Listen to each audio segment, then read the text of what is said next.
স্বাগতম জনাইছোঁ ফেক্টভিউৰ আন এটা ভিডিঅ'লৈ। আপোনালোকে সকলোৱে অৱগত যে অসমৰ ভেঞ্চাৰ স্কুলৰ শিক্ষকসকলে নিজৰ দাবী ৰাজপথলৈ নামি আহি সাব্যস্ত কৰাৰ পিছত অসম চৰকাৰে তেওঁলোকৰ দুৰৱস্থাৰ প্ৰতি কোনো ব্যৱস্থা গ্ৰহণ কৰা নাই। তো ভেঞ্চাৰ স্কুলৰ শিক্ষকৰ জীয়াৰীয়ে প্ৰকাশ কৰিছে এক গুৰুত্বপূৰ্ণ নিউজ। এয়া আপোনালোকে ভিডিঅ'টোত সম্পূৰ্ণৰূপে চাই থাকক, আপোনালোকে গোটেইখিনি বস্তু জানিব পাৰিব। গতিকে পলম নকৰাকৈ বলক ভিডিঅ'টো আৰম্ভ কৰোঁ। ইয়াৰ আগতে যদি আপুনি মোৰ চেনেলত নতুন তেন্তে চেনেলটো ছাবস্ক্ৰাইব কৰি কাষত থকা বেল আইকনটো দবাই দিব এনেকুৱা ভেঞ্চাৰ স্কুলৰ আপডেট পোনপ্ৰথমতে পাই থাকিবলৈ। তেওঁ কৈছে যে শিক্ষা মানৱ সমাজৰ মূল চাবিকাঠি। শিক্ষা মানৱ জীৱনৰ জন্ম লগ্নৰ পৰা আৰম্ভ কৰি মৃত্যুৰ আগ মুহূৰ্তলৈকে প্ৰবাহিত এক দীঘলীয়া প্ৰতিক্ৰিয়া।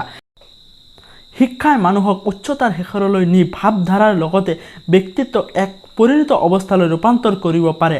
আৰু শিক্ষা হ'ল এক তিনিহলকীয়া পদ্ধতি য'ত ছাত্ৰ, শিক্ষক আৰু অভিভাৱক।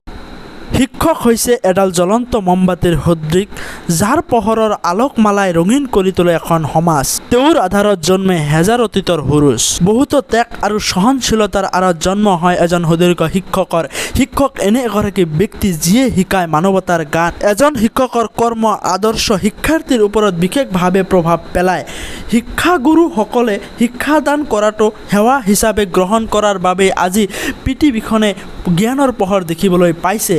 আমাৰ শিক্ষাগুৰুসকলৰ সুশিক্ষাৰ বাবেই বিজ্ঞান প্ৰযুক্তিবিদ্যা আজি টোপত টোপে আগবাঢ়ি আছে। শিক্ষাগুৰুসকলে ধুমুহা বৰষুণ নেওচি শিক্ষাৰ্থীসকলৰ উন্নতিৰ বাবে সময়মতে উপস্থিত হয় নিজৰ নিজৰ বিদ্যালয়ত। প্ৰকৃত শিক্ষকসকলৰ শ্ৰদ্ধাৰ পাত্ৰ তথা মুখ্য ব্যক্তি। এজন শিক্ষকক সমাজৰ অভিভাৱক হিচাপে গণ্য কৰা অভিযন্তা, বিজ্ঞানী, সমাজ সংস্কাৰক, দাৰ্শনিক, চিত্ৰশিল্পী, বিপ্লৱী, গায়ক, অভিনেতা আদিৰ দৰে ব্যক্তিসকলৰ সফলতাৰ আঁৰৰ ব্যক্তিয়েই হ'ল শিক্ষক নতুবা শিক্ষয়িত্ৰী। আজিৰ তাৰিখত এই শিক্ষকসকলৰ দুৰৱস্থাৰ কথা কৈ শেষ কৰিব নোৱাৰি। এতিয়াও আমাৰ বহুতো শিক্ষক আছে যিসকলে গোটেই জীৱন দৰমহা অবিহনে শিক্ষা সেৱা আগবঢ়াই অৱসৰৰ মুখ দেখিলে। ভাৰতবৰ্ষৰ প্ৰাক্তন ৰাষ্ট্ৰপতি তথা দাৰ্শনিক সৰ্বপল্লী ৰাধাকৃষ্ণৰ জন্মদিন উপলক্ষে শ্ৰদ্ধা জনাই 1888 চনৰ 5 ছেপ্টেম্বৰৰ পৰা শিক্ষক দিৱস পালন কৰা হৈছে।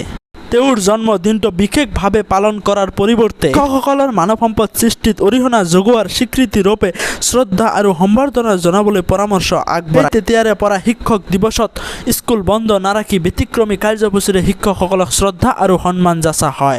এইবেলি 5 ছেপ্টেম্বৰৰ পৰা শিক্ষক দিৱস উদযাপন কৰা হয়। শিক্ষকসকলক সন্মান যাচা হ'ল তেওঁলোকৰ দুৰৱস্থা জানো শেষ হ'ল? ময়ো এগৰাকী শিক্ষকৰ জীয়াৰী, সেয়ে শিক্ষকসকলৰ দুখ মই মৰ্মে বুজি পাওঁ। 1978 চনৰ কথাৰ আব্বা প্ৰয়াত ৰমেজউদ্দিন আহমেদ শালমাৰী হায়াৰ ছেকেণ্ডেৰী শিক্ষকতা কৰি আছিল। সেই সময়ত আব্বাৰ চাকৰিটো হোৱা নাছিল। তৃতীয় শ্ৰেণীত পঢ়োঁ। আজিও মোৰ স্পষ্টভাৱে মনত পৰে সংসাৰৰ জোৰুৱা টোপলি মাৰিবলৈ আব্বাই স্কুলৰ পৰা আহিয়েই কেইটামান টিউচন কৰিছিল। খৰিৰ অভাৱ পূৰণ কৰিবলৈ আব্বাই গধূলি পথাৰলৈ গৈ ধান খেতিৰ নাৰা তুলিছিল। মায়ে সেই নাৰাৰে চৌকাত জুই জ্বলাইছিল। এটা সময়ত আব্বাৰ চাকৰি হ'ল আৰু ভাল দিন উভতি আহে। ভেঞ্চাৰ স্কুলৰ বেছিভাগ শিক্ষকে কেনেকৈ চলি আছে সেয়া নেদেখাজনক কৈ বুজাব নোৱাৰি। তেওঁলোকে বছৰৰ পিছত বছৰ বেতনে শিক্ষাৰ্থীক শিক্ষা দি আছে।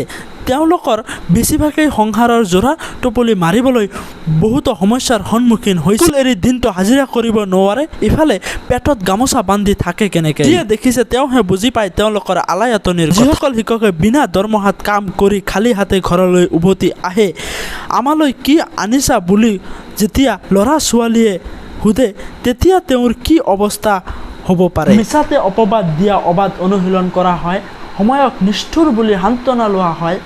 এয়া ভাগ্যৰ লিখন বুলি। নিশাৰ গভীৰতাত শুই পৰা নিথৰ শৰীৰটোক আপোন বুলিবলৈ থাকে মাত্ৰ কেইটামান উশাহ। তেওঁলোকৰ চকুৰ সন্মুখত উমলি থাকে এখন অন্ধকাৰ পৃথিৱী। সময়ে বিচাৰে সপোনবোৰ পাতনি মেলক, আশাবোৰে বিচাৰে জীৱনটোৰ পূৰ্ণতা, কিন্তু বাস্তৱতাই তেতিয়াই আৰম্ভ কৰে নিষ্ঠুৰতাৰ খেল।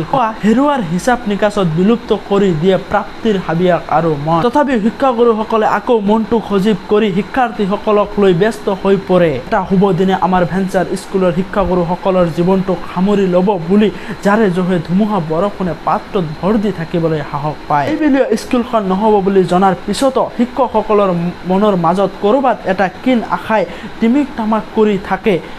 কিজানি ভৱিষ্যতে ভাল হ'ব পাৰে। সুখ আৰু আনন্দৰ সংমিশ্ৰণ এটাই মনৰ ভিতৰখনত ধূলা দি থাকে। তেতিয়াই জীৱনৰ প্ৰতি তীব্ৰ যাৰ বাবে শিক্ষাগুৰুসকলে শিক্ষা দিবলৈ পিছুৱাই নাযায়। তেতিয়া বাধ্য কৰে পুনৰ কঠিন হ'বলৈ। বিশ্বাস হেৰাই যায় তেতিয়াই যেতিয়া আশা নকৰা একেখিনি কথাই পুনৰ বৃদ্ধি হৈ থাকে। আমাৰ ভেঞ্চাৰ স্কুলৰ শিক্ষকসকলৰ প্ৰতিটো অপেক্ষাই চূৰ্ণ বিচূৰ্ণ কৰে এটি দুটিকৈ বুটলি লোৱা জীৱনৰ।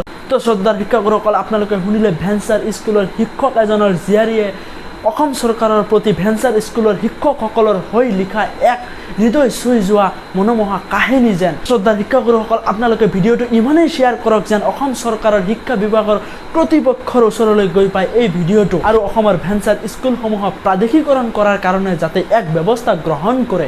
আশা ৰাখিছোঁ ভিডিঅ'টো চাই আপোনালোকক ভাল লাগিছে। যদি ভিডিঅ'টো চাই আপোনালোকক ভাল লাগিছে তথা উপকৃত হৈছে তেন্তে ভিডিঅ'টো লাইক কৰক, কমেণ্ট কৰক, লগতে ছাবস্ক্ৰাইব কৰি কাষত থকা বেল আইকনটো বজাই দিয়ক এনেধৰণৰ ভিডিঅ'ৰ আপডেট পাই থাকিবলৈ। আজিলৈ ইমানেই, আকৌ আহিম এক নতুন ভিডিঅ'ৰ সৈতে। জয় জয়।